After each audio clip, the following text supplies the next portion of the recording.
In January 2006, Callum, our son, and Jenna's twin brother was diagnosed with an inoperable brain tumour. Throughout the 13 months that Callum was in and out of hospital, he spoke and saw lots of people who potentially maybe don't have the same happy memories that we had. So Callum's idea was that families who have a child suffering from cancer should come to Bute and just spend quality family time together. The journey begins when they get to Weems Bay and go on the boat, because lots of children have not even been in a boat before. So even the guys on the boat at the tea bar recognise the Callum's Cabin families and say hello to them, make them welcome. They come off the boat and everybody just everywhere they go they're greeted with great comfort. Last year we opened the Glasgow Flat, yeah. And it's doing well. It's for families who come down from the Highlands and Islands and their child's going through intense treatment. It's a great honour and a great achievement for Callum's Cabin and everybody involved with Callum's Cabin, not just us. I mean, lots of volunteers, as you can see out there today. There's lots of people here helping, doing things, changeover, painting the fence, doing lots of things. There's a lot of people. We just put the pieces of the jigsaw together, as Caroline says.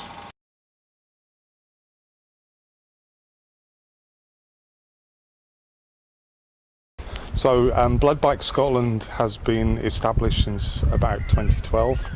We've been running in the borders since that time, and in 2016 we started up running in Lothians, working for the NHS Lothian Health Board, and we now have just short of 60 people registered between the Lothians and borders. Again, that's probably about 40 people that are registered as riders or drivers, and then the rest will do controlling for us or fundraising or just general supporters of the group.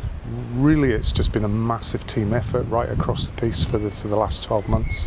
We're getting to where we are now, from one bike to 7, just by the help of the public. We never thought we'd get that far in such a short time. We have a service level agreement with them, started December 2016, and since then they have done about 1,500 individual jobs for us. So what we do now with Blood Bikes is, because we've got some of the GPs based here who are doing advice calls, they will phone in, district nurses will phone in, they'll speak to them. GP will write the medication card decks, Blood Bikes will take it out to the patient's house while the district nurse is still there. So the patient is getting the medication quicker.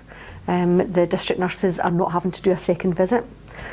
We are also saving, if you like, the GP time. They can go and see other patients. That's one of the bonuses, and for that's directly impacting on patients. And they've got quite a reputation across the sites because everybody just loves them. They've got a cup of tea at anybody's door when they go.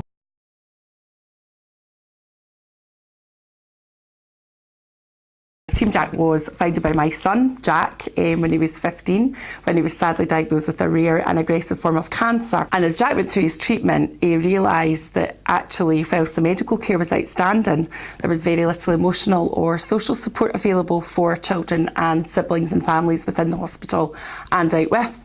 So the week that he knew, unfortunately, that he wasn't going to get any better, he set out this massive big list of requirements that he wanted to set up Team Jack to support other people, including a den with lots of activities in it, counselling, music therapy, and eventually wants something with sports facilities. Jack died in February 2015, and we announced the beginning of the charity 2 weeks later, and then we got this amazing space in the December 2015.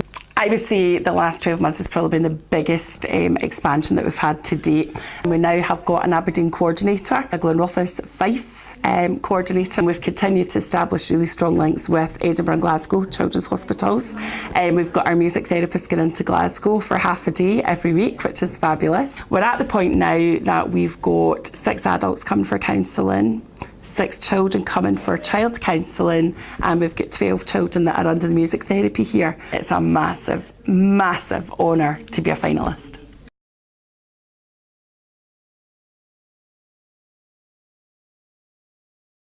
At East Ayrshire Carer Centre, we're all about supporting family who are looking after a member of their family with an illness or a disability.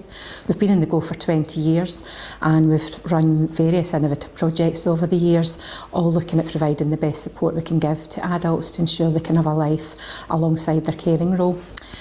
Our main achievements have been moving on with our Alpha Venture Employability Programme, where we work with young carers aged 14 to 25, and it's looking at giving them work experience. We opened 3 social enterprises. We have the Melton House, which is a small guest house.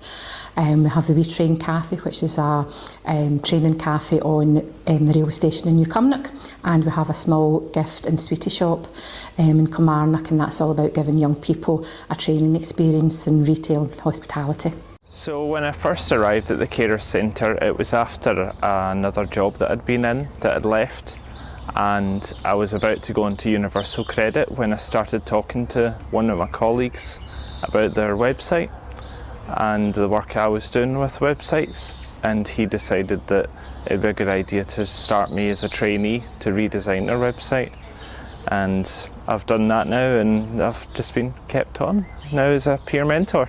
We have over 1,500 young people registered with us as carers, and we have about 250 that attend on a weekly basis to the groups we run throughout East Ayrshire, and I'm sure we're just scratching the surface. There's loads more out there that are all needing additional help and support and just advice, somewhere to come to.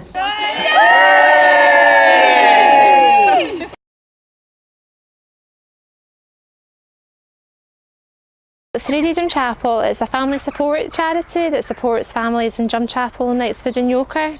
The main aims of it is to support families to be families and to build that family relationship and that bond and attachment with parents and children, as well as supporting parents to be parents, because parenting is one of the hardest jobs that anybody has to do. It's also about the peer support of parents coming together themselves. We create the space for that to happen in our sessions, and they come and they get to know each other. They build their own friendships and their own bonds with each other. This year has been extra special. We started an outdoor play pilot in partnership with local nurseries and Inspiring Scotland, and that's about getting play opportunities outside for all children and not just for children who go to like an outdoor nursery, but it's looking at how to integrate that into nurseries and just into daily life of families, so that children can get outdoors and be themselves and thrive and be children and play. It's probably the best thing ever to happen to Drumchapel, to be honest with you. Just knowing lots of different people that come. We're all different, we're all different backgrounds. Some of us work, some of us are full-time mums, and we just get to meet different people, and it's like, oh, it's great, I love it.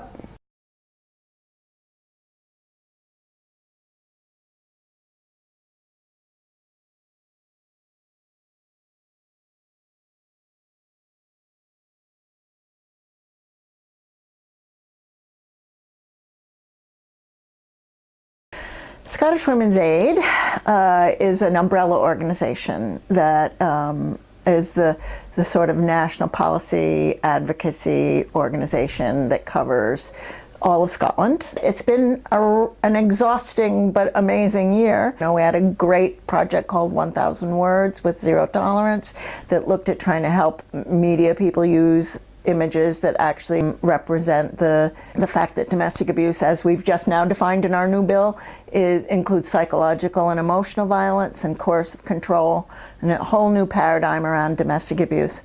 We've had the Heritage Lottery Project has done this amazing creative process of gathering the stories that recount the history of the Women's Aid movement in Scotland. I had this wonderful project with children and young people called Power Up, Power Down. But I would be lying if I said there wasn't one thing that absolutely stands out. And the passage of Scotland's new domestic abuse bill, which is now a Domestic Abuse Act, was an extraordinary moment for us. Survivors who we've been supporting went into the Justice Committee and told their stories. Some of us went to the Scottish Parliament for the debate on the bill and then the vote at the end. And the date of that was the 1st of February 2018, which for me was very significant, in that the 1st of February was the date that my son and I escaped the situation we were in.